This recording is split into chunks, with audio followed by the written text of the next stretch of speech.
So it's a great pleasure now to introduce Professor Matt Wilson from the Department of Brain and Cognitive Sciences and Biology at MIT. And he has made seminal contributions to our understanding of the hippocampus, as well as the interactions between the hippocampus and neocortex, and the role of the hippocampus in navigation and memory and cognition. So welcome, Matt. All right, thanks, everyone. All right, we'll get started. Well, welcome, everyone. As we were talking about in the beginning, it's unfortunate we're not all down at Woods Hole, but hopefully we can go through some of the stuff that I want to talk about and have a little bit of discussion on mechanisms of memory and cognition that are relevant for intelligence and artificial intelligence that are really expressed in the brain and can be revealed through the kind of behavioral electrophysiology that I'm going to talk about. So sort of recording in the brain, seeing how the hippocampus addresses this problem of learning from experience and the role of biological mechanisms, including coding and representations through spike activity, as well as the coordination of that activity through macroscopic rhythms, and how those rhythms can be used to incorporate additional coding mechanisms which perhaps haven't been as thoroughly incorporated into synthetic models. And these would be mechanisms of temporal coding, maintaining and evaluating the temporal order of events. And so that's what I'd like to go through. And if I can get to it, hopefully, I would like to talk about how some of those mechanisms of coding representation then get engaged during offline processing, which occurs during sleep. And I think this idea of an interplay between formation of memory, reevaluation of memory, and its use in constructing generalizable and generative models in the brain is certainly an important and interesting question. So we just kind of get started. The structure that I'm going to focus on is shown here, the hippocampus, which is deep in the medial portion of the temporal lobe. What you see in cross-section up at the top is the classic trisynaptic circuit of the hippocampus. So the hippocampus is sort of at the apex of a processing hierarchy, information coming in from sensory areas, moving to higher order areas. And I know you've had a lot of discussion, talks about the kind of deep layer or multi-layer, perhaps hierarchical organization of high-level sensory coding systems like the visual system. Well, as you kind of move to higher and higher levels, at the top of that processing hierarchy, in which you have convergence of high-level associative modality-specific processing like vision or audition, at the top of that hierarchy are really two structures. One is the hippocampus, and the other would be the prefrontal cortex. And so they have very complementary roles. And as I'll discuss a little bit, not surprisingly, the hippocampus and the prefrontal cortex are connected and communicate during the formation and use of memory in the context of goal-directed behavior and sort of tasks that require evaluation of likely future outcomes based on past experience. So the hippocampus sort of receives this convergent high-level information from across the brain, and then connects back to those brain structures. So it's at the top, receiving information, but also propagates that information back down the hierarchy. And so a question of what is the hippocampus doing and how is it doing it were really brought to the forefront through this historically kind of seminal work involving the patient HM, who underwent surgical procedure involving the resection of the medial temporal lobes, and that is to treat epilepsy. They went and scooped out portions of the hippocampus and the adjacent cortex, the entorhinal cortex, which provides most of the input to the hippocampus. They scooped that out. HM, of course, lost the ability to form any new memories of events or experience, and so that focused attention on the hippocampus as an essential and central structure in the formation of experiential or what's been referred to as episodic memory.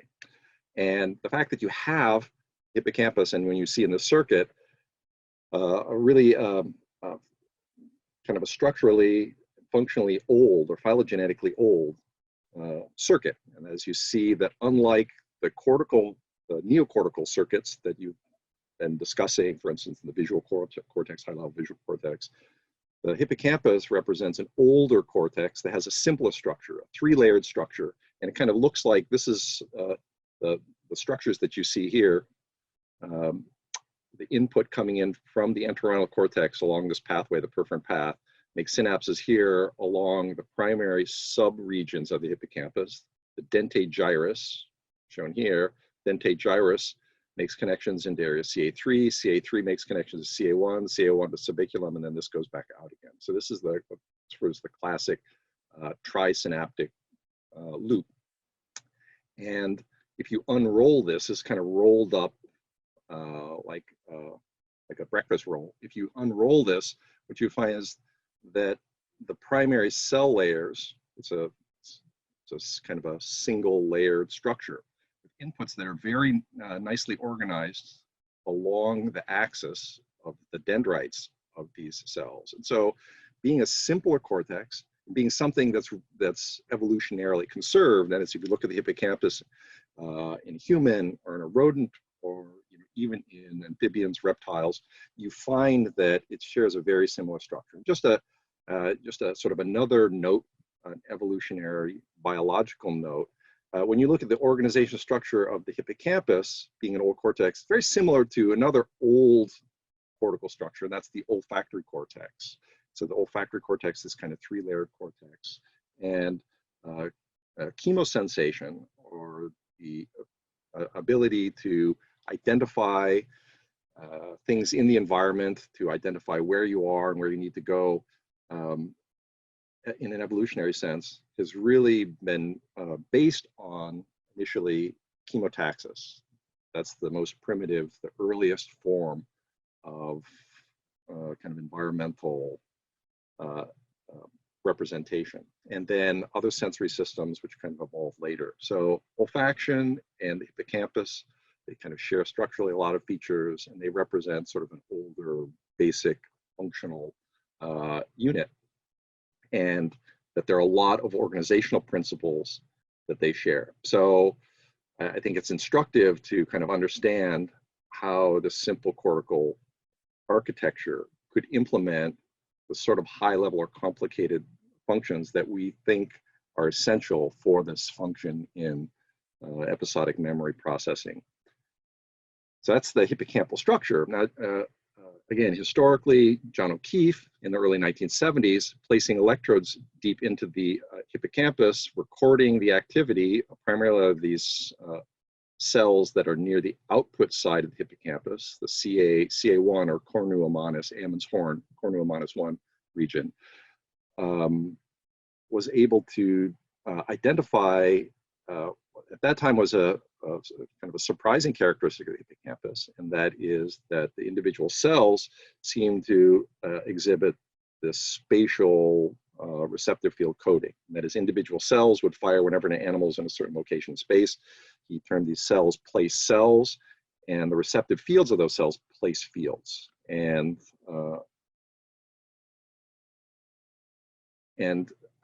that idea of a spatial representation of the hippocampus actually fit very well with some of the work that had been done, including lesion studies of the hippocampus in animals, which found a primary deficit of hippocampal damage was a deficit in spatial navigation.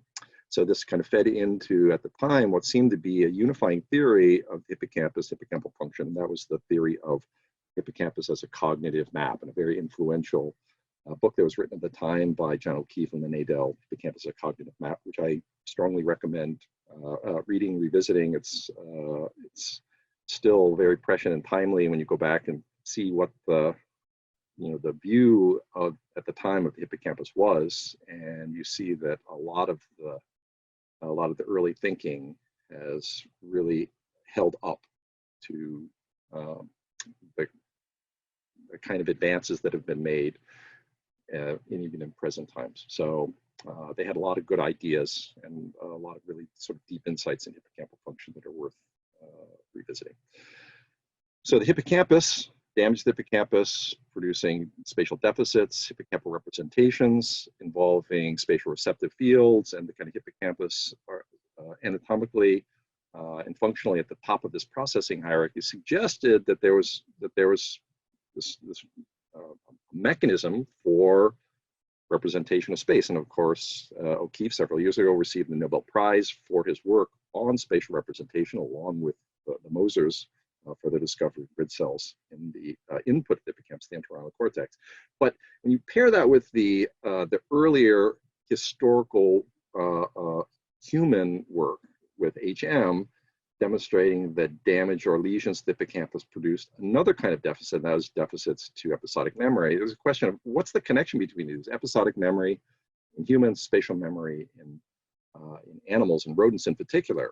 And so the kind of a simple working hypothesis that can reconcile those two apparently sort of disparate functions and deficits is that navigation, you kind of think of the kind of memory that's formed as linking sequences of spatial locations in time, evaluating trajectories in space, and thinking about where you've been, where you need to go to.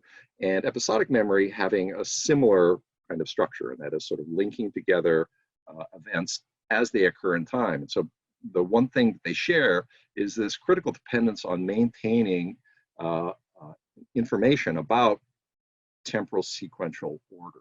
The idea that sequence order is important, of course, if you're thinking about not just storing memory, but using memory to try to understand causal interactions in the world, not just what happened, but why did something happen, and you know, how could we use that information to make things happen? And that is sort of the what, why, and then how. What happened? Why did things happen? Causal interactions, and then how could we sort of achieve outcomes based upon those observations and insights and understanding. Oh, I see question pop up. Maybe I'll kind of jump on that. And so the characteristic of the hippocampus enables one-shot learning. And so thinking about, and I'll kind of get to that. So there's this idea of the hippocampus in episodic memory. And the thing about episodic memory is, in principle, it's memory that's formed through single exposure to an episode. And as you experience something once, and then you're able to maintain that memory, go back and revisit it. It's this idea of one-shot memory. And there's, you know, sort of an important point that has to be made about the idea of episodic memory. And that's the idea that we actually have this kind of veridical memory of experience. And I always like to say that, that all memory is actually false memory. And as we think we remembered things as they happen, but what we actually do is we try to take our experience, what we do remember, and fit it into existing models. And that is that we remember things as they could have or should have happened, as opposed to necessarily how they actually happen. So it certainly is the case that we do form memories based on kind of one shot or a singular experience, but we don't necessarily form a memory, an accurate memory of those events themselves, at least in the long term. So there's sort of an idea that the hippocampus serves to form rapid, perhaps veridical memories of sequential experience for short periods of time, sort of a short-term accurate memory store. But then over longer time scales, that veridical sequential memory is turned into something that is actually more generalized into previous experientially formed models. And we'll kind of revisit that question when we think about what happens after the formation of memory, the reprocessing of information during sleep. So this kind of one-shot memory, yes, there might be something rapid that goes on, capturing experience in an accurate way. And then after that experience, over time, that accurate veridical sequential memory is actually transformed into something that, while not kind of veridical or accurate with respect to what actually happened, is actually more useful or evaluated as something that's more consistent with previous models. You update existing models. And so that's what actually then persists. So rapid one shot, but then sort of more persistent gradual learning that goes on. And so this is this idea of the kind of, the difference between gradual learning in a lot of artificial systems that you have to train with lots and lots of samples. And so one idea is the hippocampus on the short term captures these samples and then trains, let's say, another network, perhaps neocortical networks, on the individual samples or instances to form this more generalizable memory. That would be one theory. So, but the role of the hippocampus in capturing singular one-shot temporal sequential memory events is going to be a basic function working hypothesis.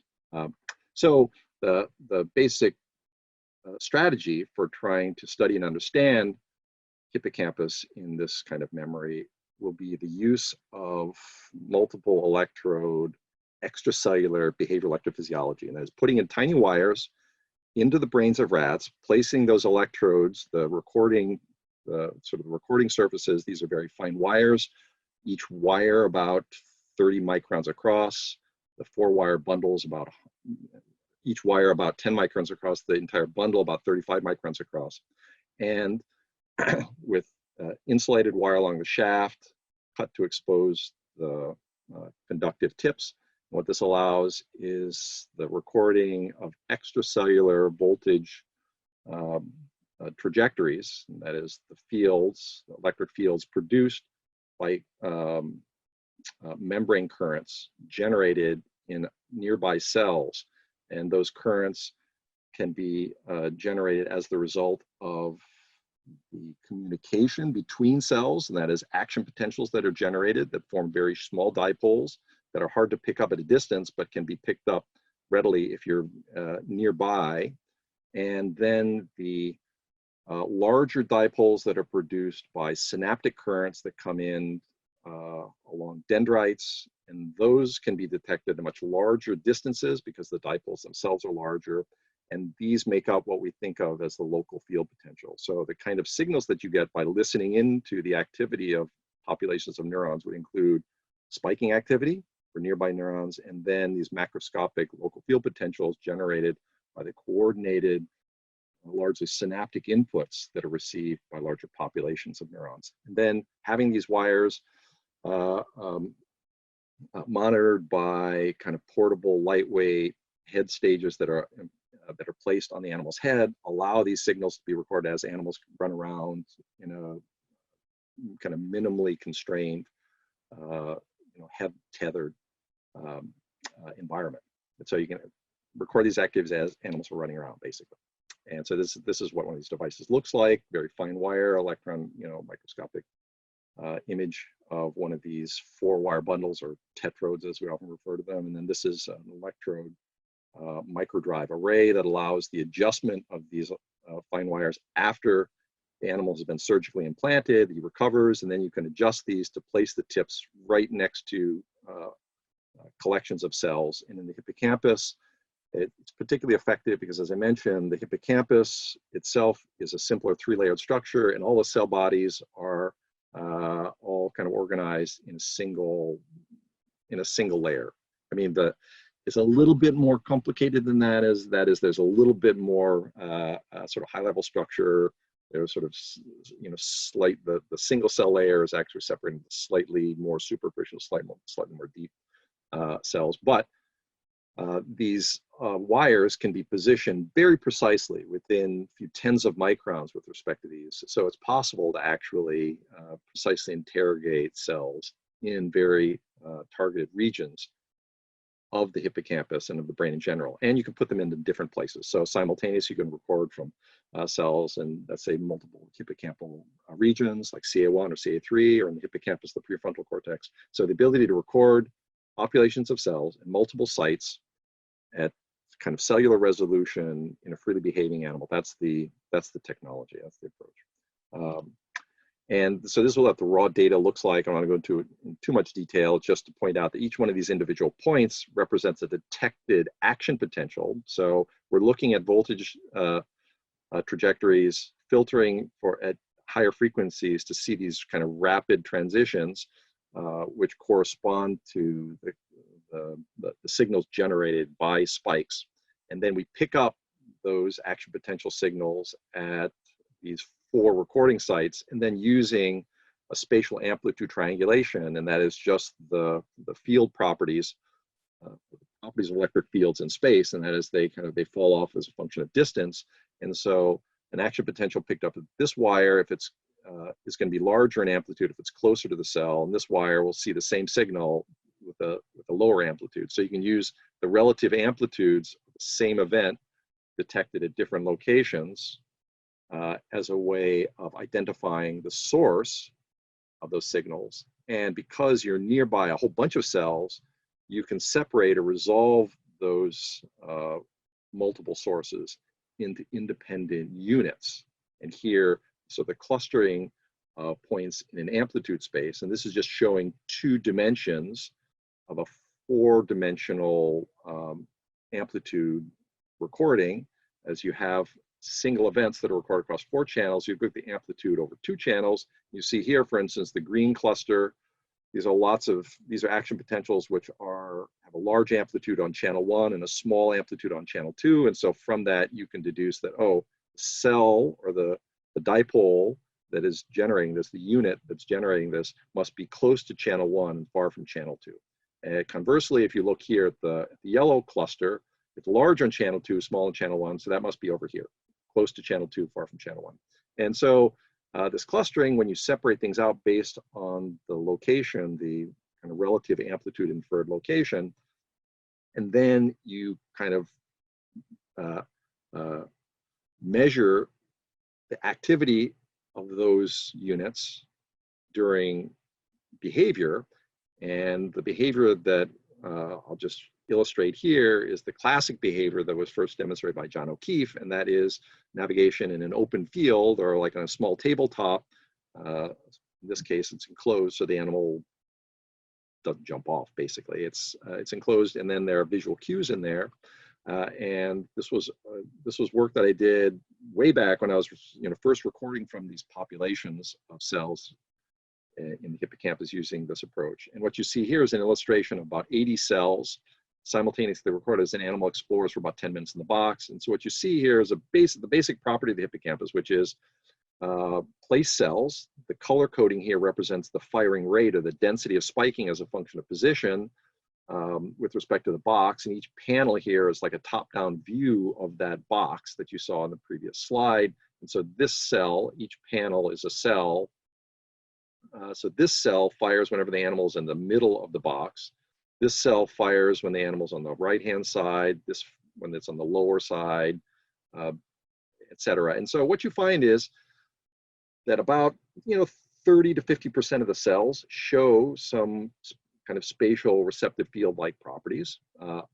There are sort of a handful of cells that seem to fire all over the environment, and then there are many cells that don't fire at all. And so this is pretty typical of the hippocampus, that you have a large population of principal cells, and these cells that fire all over are actually a different class of cells, the inhibitory interneurons, which are connected in sort of a local circuit configuration to inhibit the activity of principal cells, the pyramidal cells shown here. So you have principal cells with place fields, inhibitory cells with high firing rate and kind of broad distributed firing, which still carries spatial information. The fact that it seems to be firing all over the place, it's still carrying a lot of spatial information. And then you have a lot of cells that are silent.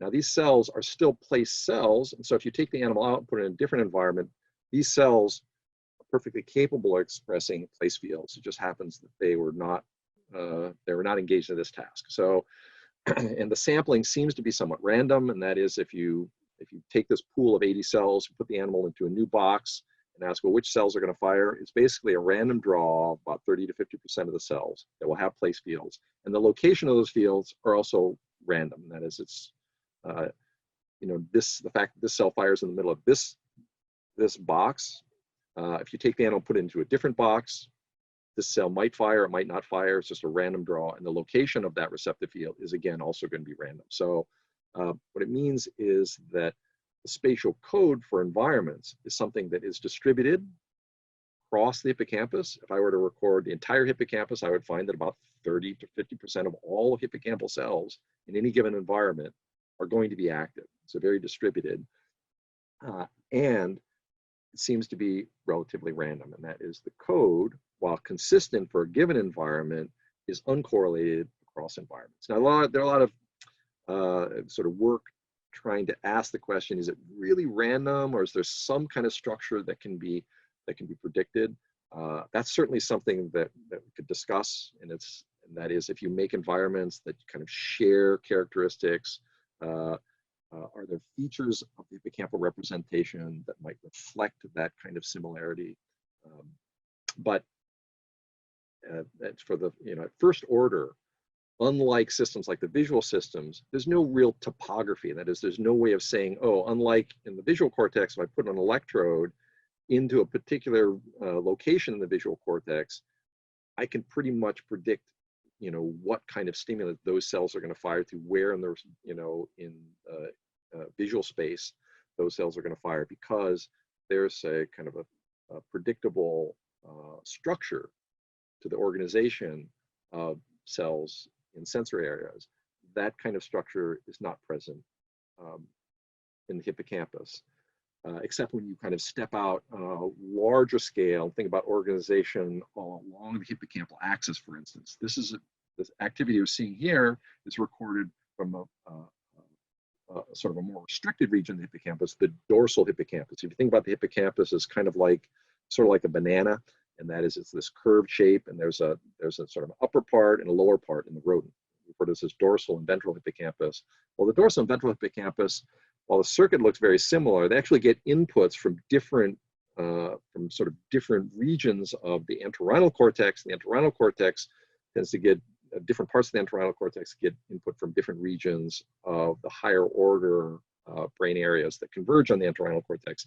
In particular, inputs that come from the so-called dorsal or ventral stream. That is information coming along the dorsal stream, spatial information, converges on sort of the more dorsal medial portions of the entorhinal cortex, which then provide the input into the dorsal portion of the hippocampus. So they're more spatial. You get more place fields there, damage to the dorsal hippocampus through spatial deficits. The more ventral part of the hippocampus gets inputs from regions of the entorhinal cortex that are not as spatial. They get inputs from the amygdala. They connect to the prefrontal cortex, and damage to those structures, that part of the hippocampus, the ventral hippocampus, seems to impact things like non-spatial memory, social memory. So similar function, and it's interesting to think about. So thinking about like temporal sequential encoding in space, okay, that's the basic mechanism. What about temporal sequential encoding in like social interactions or in other non-spatial contexts? What would that look like? And so that starts to connect together this idea of hippocampus performing common computation on different kinds of inputs that themselves have some kind of common computational constraint or imperative. It's like you still have to encode sequences of events, whether they're spatial or non-spatial, and then try to make sense of the causal interactions that are sort of embedded in those events. And then also try to figure out, well, how can we understand those causal interactions so that we can use them to achieve some subsequent objective when we want to use that information, that is in planning and in goal-directed behavior. So that's just a long-winded way of saying there's some organization in the hippocampus, and you kind of see that basic organization of place cells here in this illustration of activity, just record over 10 minutes as an animal explores a box. But there's another another property of these hippocampal cells that comes out when you record activity, not when the animal's wandering around in a two-dimensional environment, but on a constrained one-dimensional environment. That's a linear track. And so here, this is sort of a 2 meter, 3 meter track. Animal, it's a C-shaped track. Animal gets reward or food at the end, at each end, and it just kind of runs back and forth from one end to the other, alternating back and forth along these paths. And when animals run on constrained tracks like this, what you find is cells don't just fire as a function of the animal's location. That is, they don't just have spatial receptive fields of function position, but they also express this property of what's referred to as directionality. For instance, this yellow cell will fire when the animal runs through this location in this direction, but not in this direction.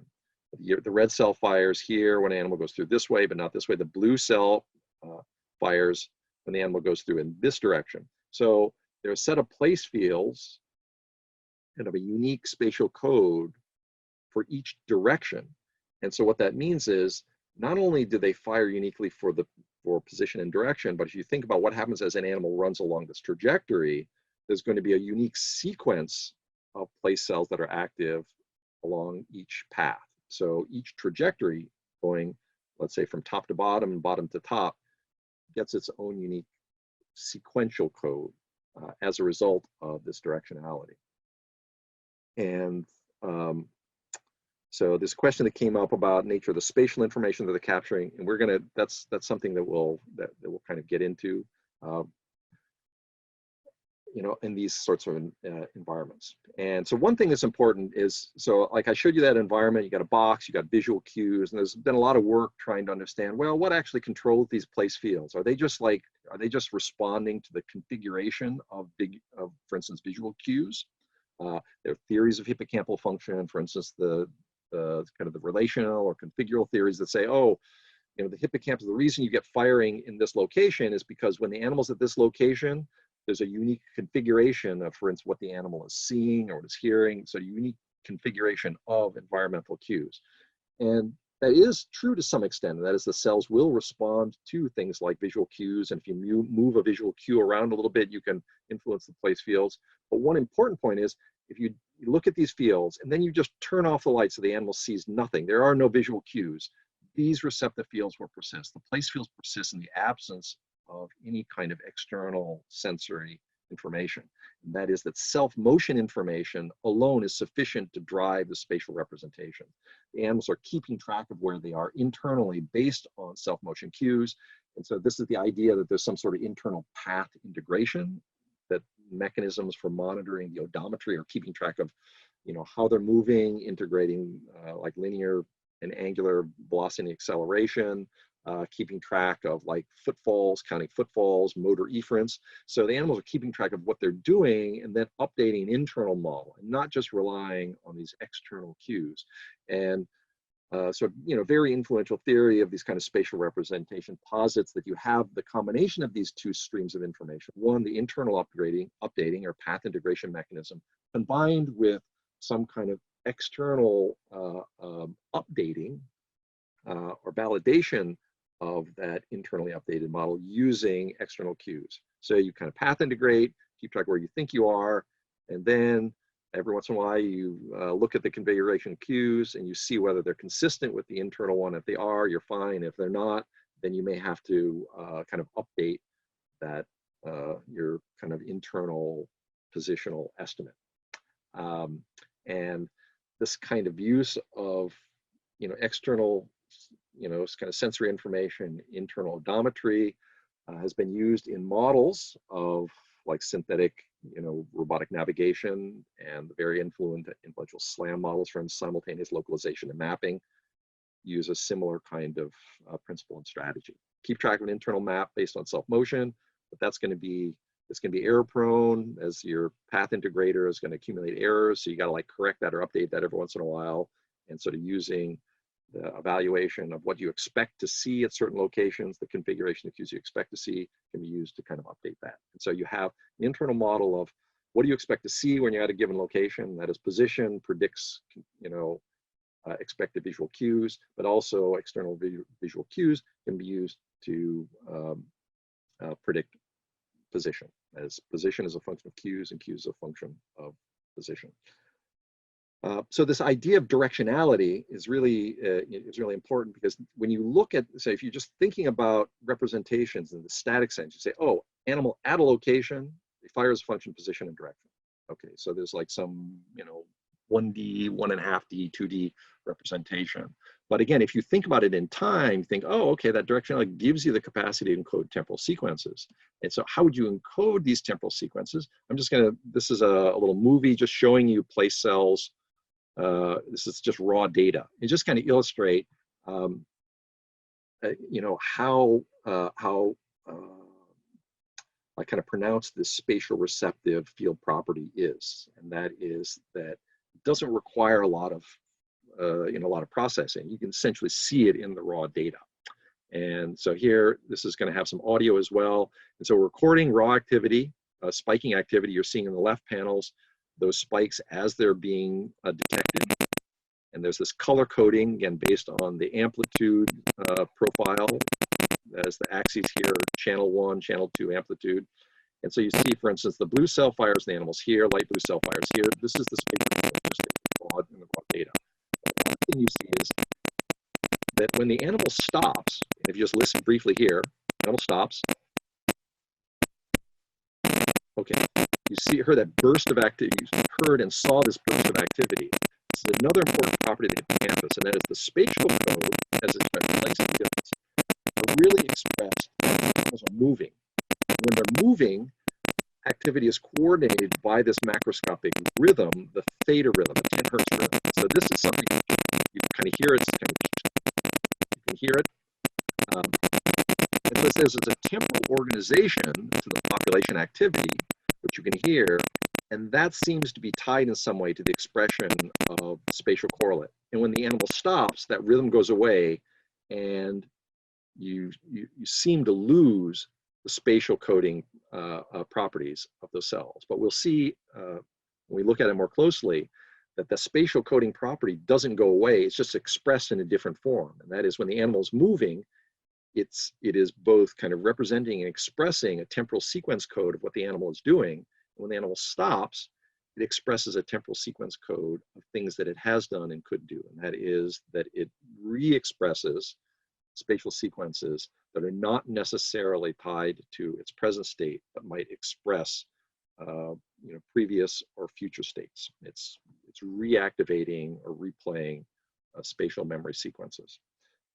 So,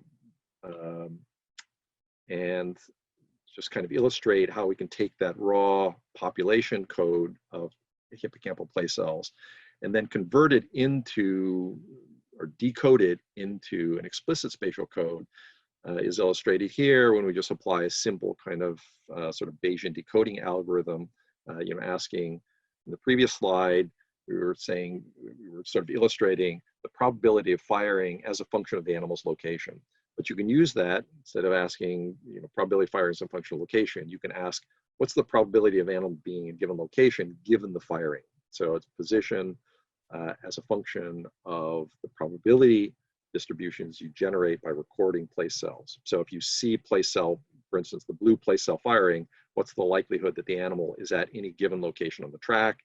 And if you apply that, in this case, every 200 milliseconds, you say, okay, every fraction of a second, you ask which cells are firing, and then estimate the probability based on that firing that the animal's at any given location on the track, and then you represent that probability as a triangle.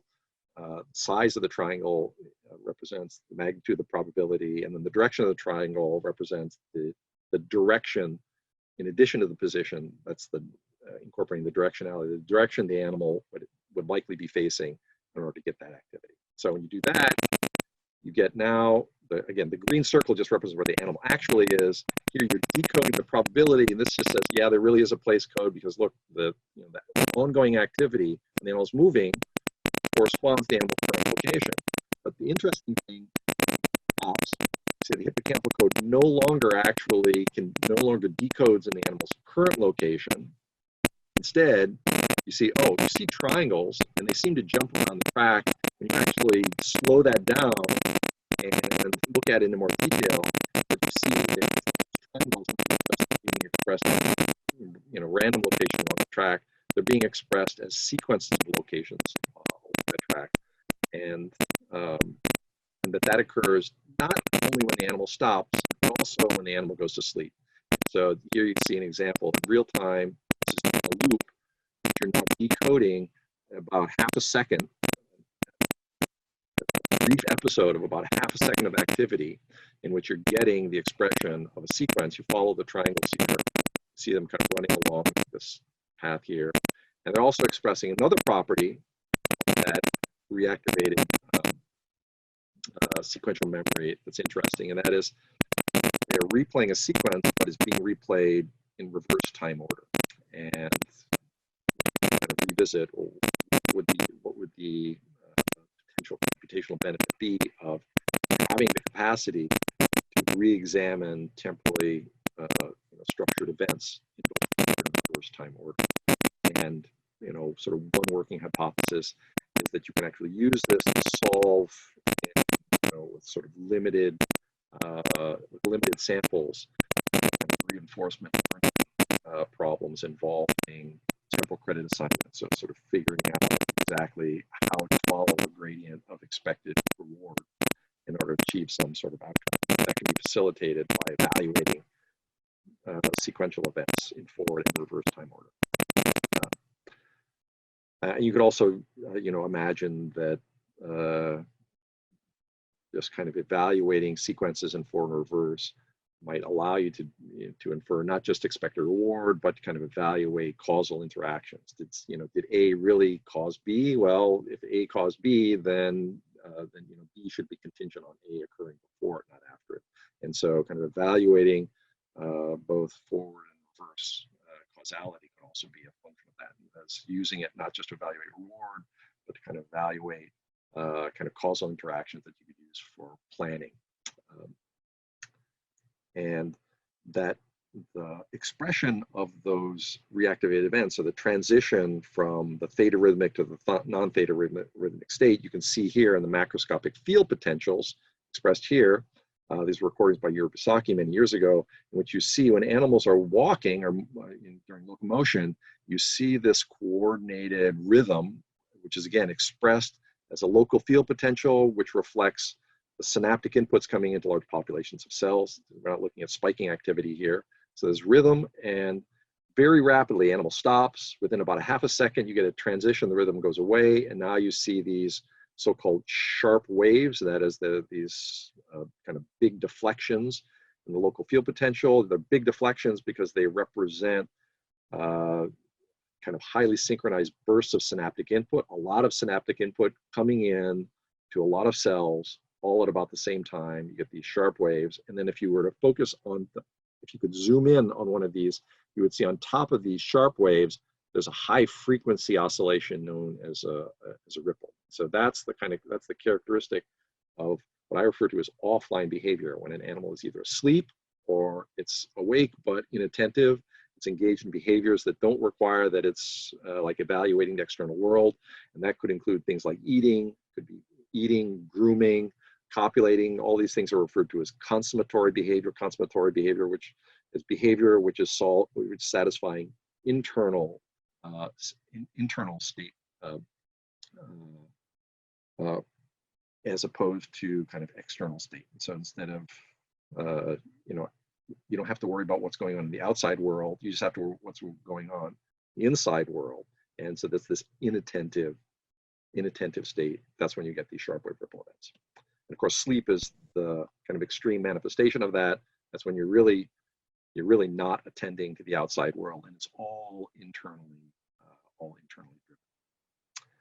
driven. And so here is an illustration of the combination of the local field potentials and the spiking activity. And this is just about 1.5 seconds of activity in red recorded from the hippocampus, and in black recorded from another structure, the prefrontal cortex, as I mentioned.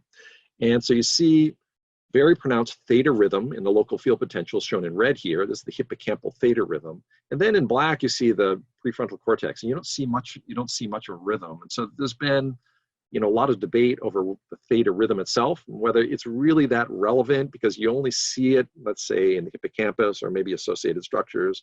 So how widespread is the theta rhythm? Maybe it's just something idiosyncratic, not really that important. But if you look at the spiking activity in the prefrontal cortex, there's the black ticks here.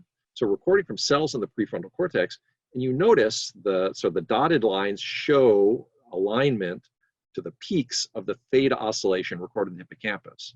And what you see here is that spikes generated by cells in the hippocampus, the red ticks, they have a preferred phase, and that is, not surprisingly, the theta rhythm, which reflects, again, the kind of coordinated synaptic input to the hippocampus, while cells spike at certain points in that time varying synaptic input. They fire at the peak, generally.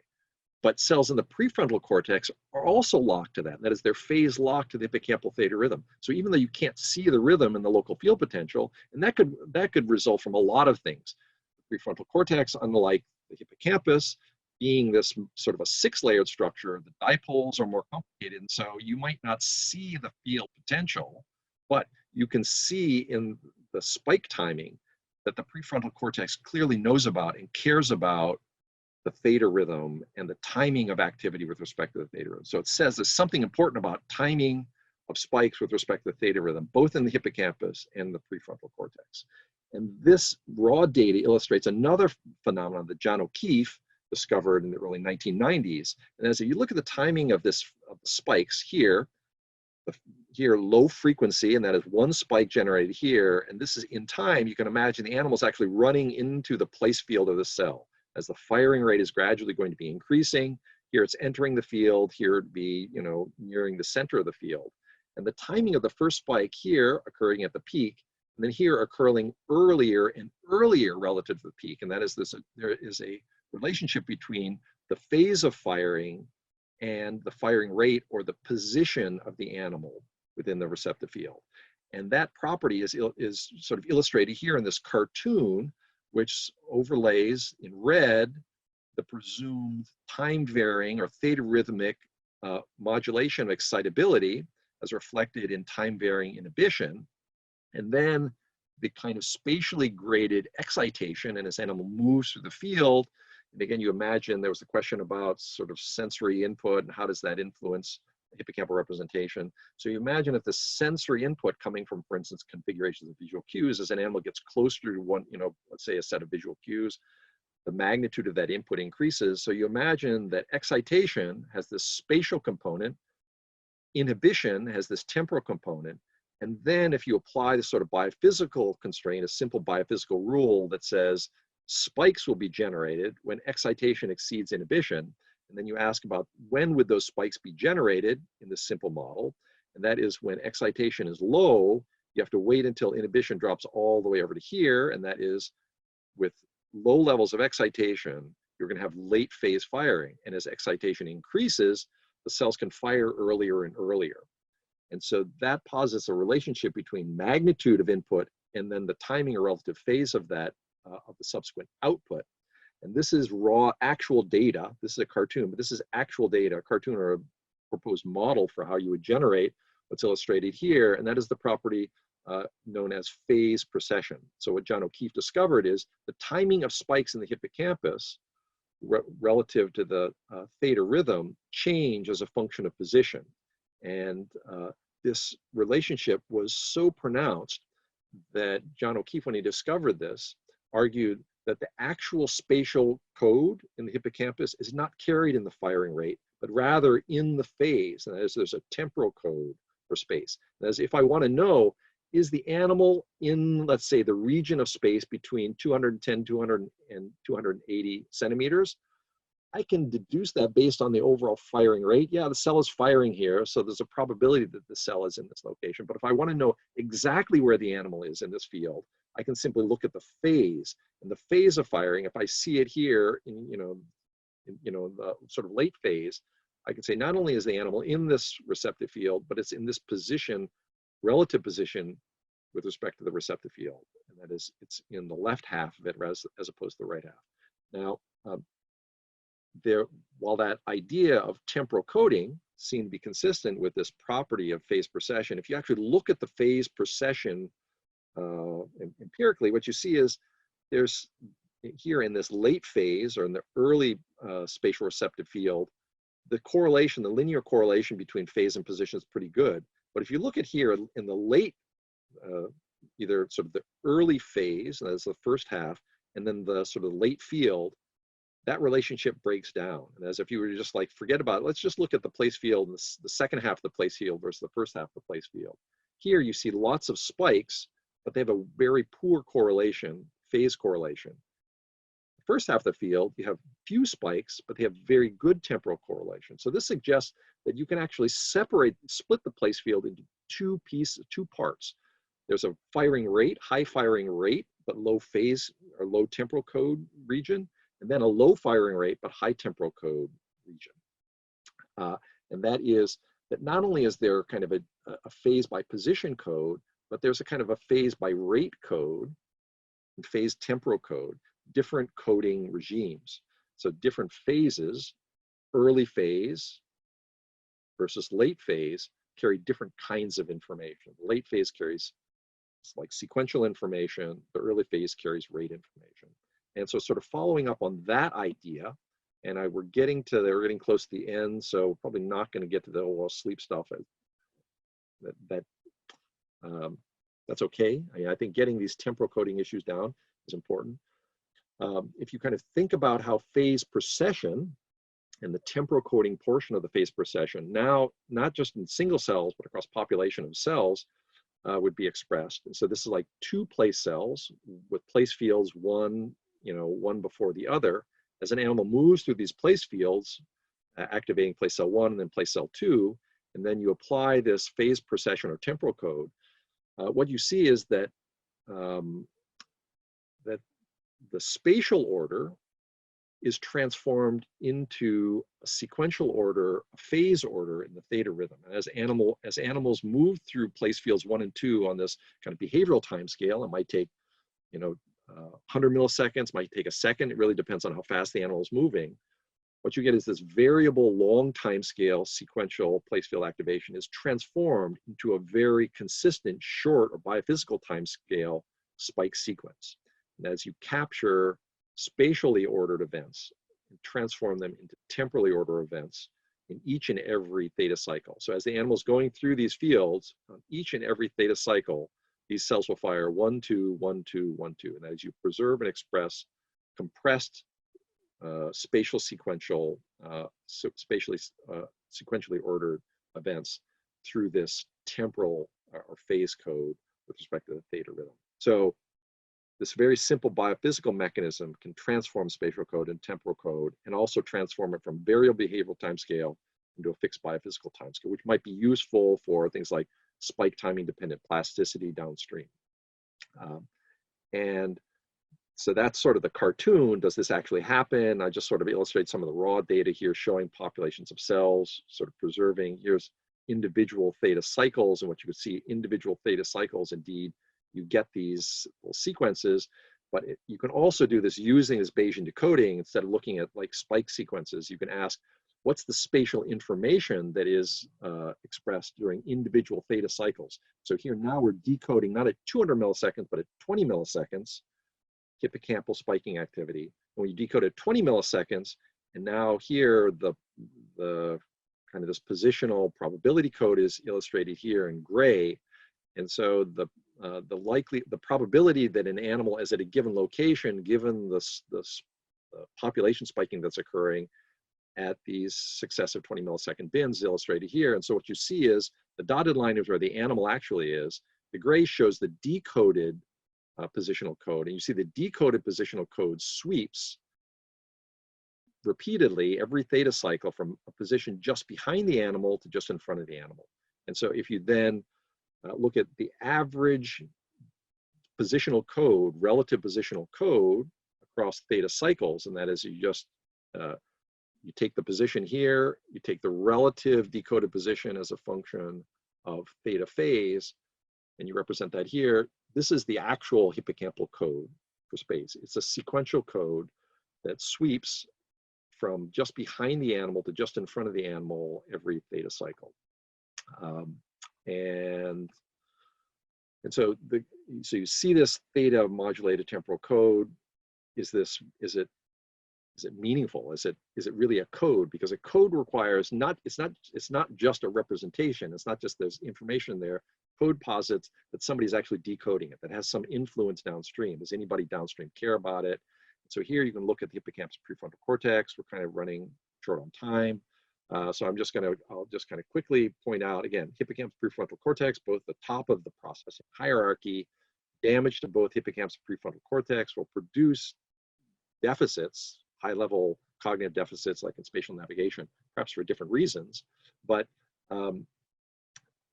if you look at a simple task like this T-maze, damage both of them, you're going to get deficits. They communicate with one another. If you record from them simultaneously, And primates, it's been, prefrontal cortex has been talked about as having the property of working memory, and that is the prefrontal cortex sort of using kind of immediate task relevant information to direct task relevant behavior. And that can include holding in memory information about recent experience, so-called working memory.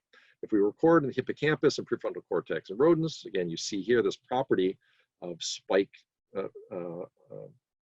phase locking, as prefrontal cells lock to certain phases of the hippocampal theta rhythm.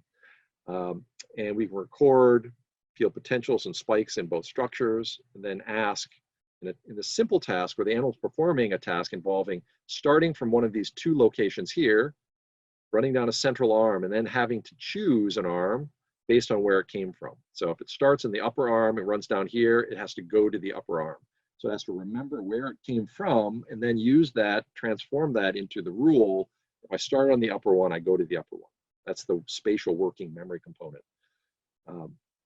And so you imagine that spatial working memory is kind of executed here in the central arm, where the animal has to quickly remember, where did I come from, and then what am I supposed to do based on that.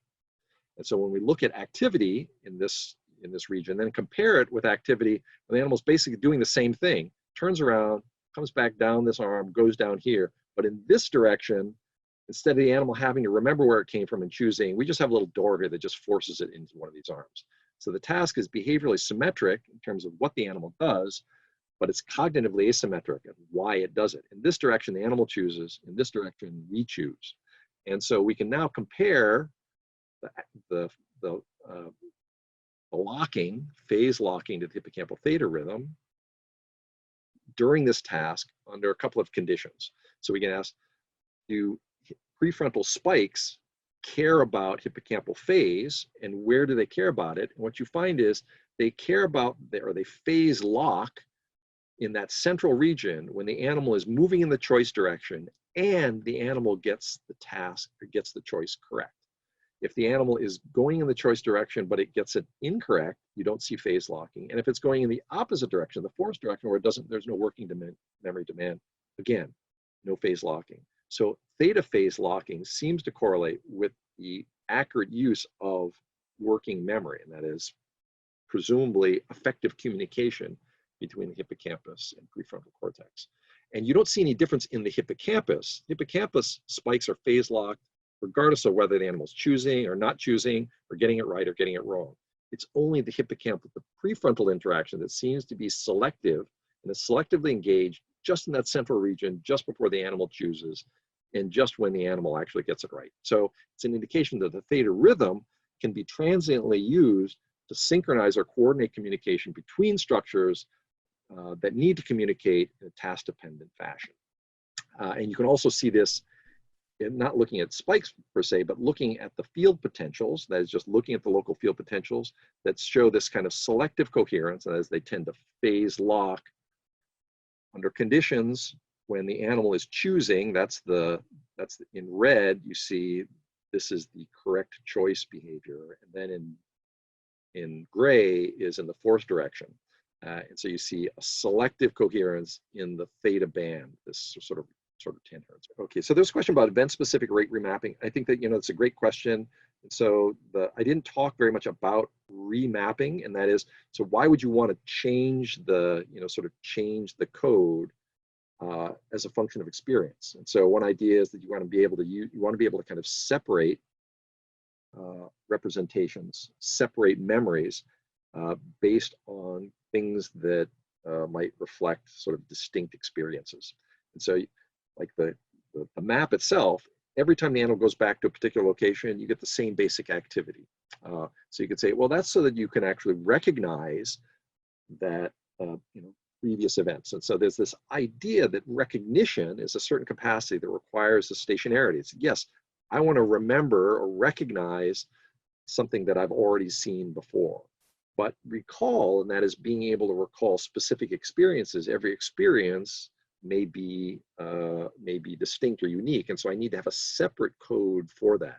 And so there are a couple of ways in which you could have simultaneously something that is stationary or consistent across revisitations. Every time you go back, you get the same activity, but also is distinct, and that is that every time you go back, you can capture or encode the unique experience with that.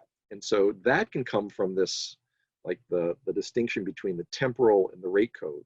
And that is, you can have a common rate code, same rate activity at a given location, but distinct temporal code, and that is a different sequence at that location. Now, so that's sort of thinking about experiential coding, but it may also be the case that sort of different, apparently similar locations or in environments or context, you might want to separate so that when I go back to that location, oh, I recognize that even though it looks the same, this is actually not room A, this is room B. And so that is this idea of completely remapping the representations, or what's referred to as global remapping. And so this idea of kind of subtly changing the sequences, like you have common rate, but you know, where the cells fire is similar, but how they fire might be different. And you could use that for like episodic encoding. That's so-called rate remapping, changing the firing rate over time or based on, you know, subtle changes in the environment. And then global remapping is like completely reconfiguring it. So I think that the idea of these different coding, rate, and you know, and kind of global remapping events, as well as the triggers for those remapping events, which is, that's sort of the question here, like event-specific rate remapping. When you actually trigger remapping, rate or remapping in the sort of the global configuration. It would be a longer, that would require a little bit more, but I think the idea that rate and global remapping are subject to these kind of triggering constraints. So different ways in which you could trigger that. We have a paper actually just sort of recently published along with Honey Sanders, a postdoc in my lab, at work with John Lissman, that we've done along with Sam Gershman, and it sort of posits this, it's sort of a Bayesian inferential framework that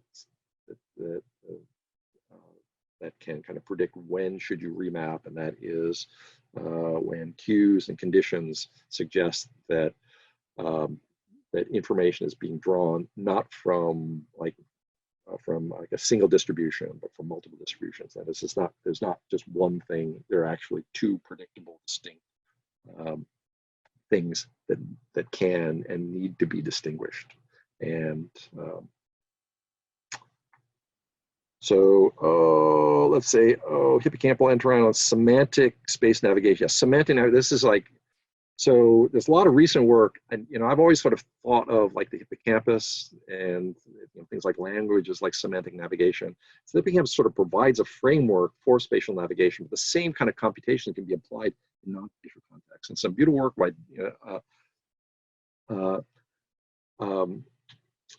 Aronoff and Tang looking at, and so Dmitry Aronoff, who was, he was a kind of a graduate student in brain and cognitive sciences, working in Michael Fee's lab. You know, it's kind of songbird, you know, coding. So there's similar kind of sequential encoding, but in a you know, a sensory system.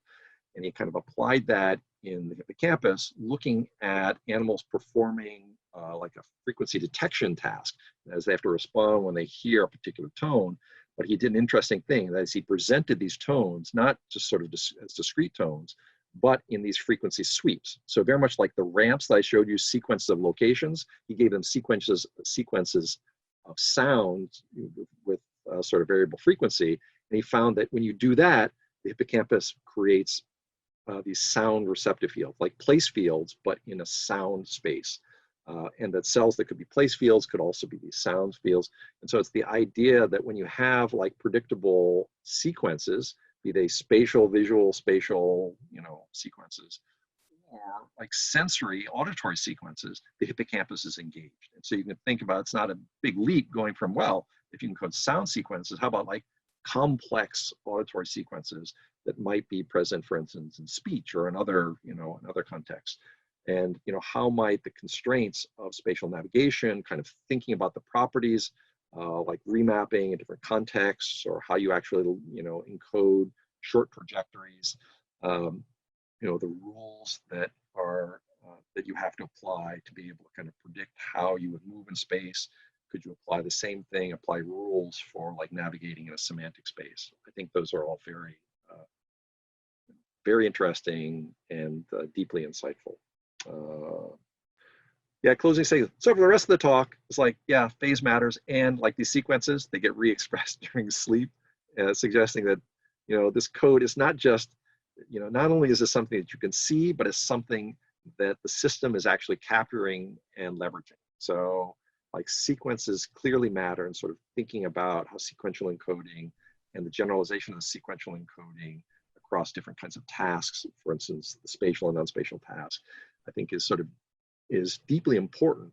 And it's one of the areas in which I think current machine learning, artificial intelligence has not yet caught up with the biology. And that is, there's very little in terms of really kind of structured sequential processing, temporal coding in synthetic networks. There is, sort of time and time order is incorporated, but not really in the way in which it's, is captured in the biology. And so I think it's really important and useful to think about how biology has actually leveraged sort of internal state representations as a function of time in its processing. Time's important. Hippocampus kind of figured it out.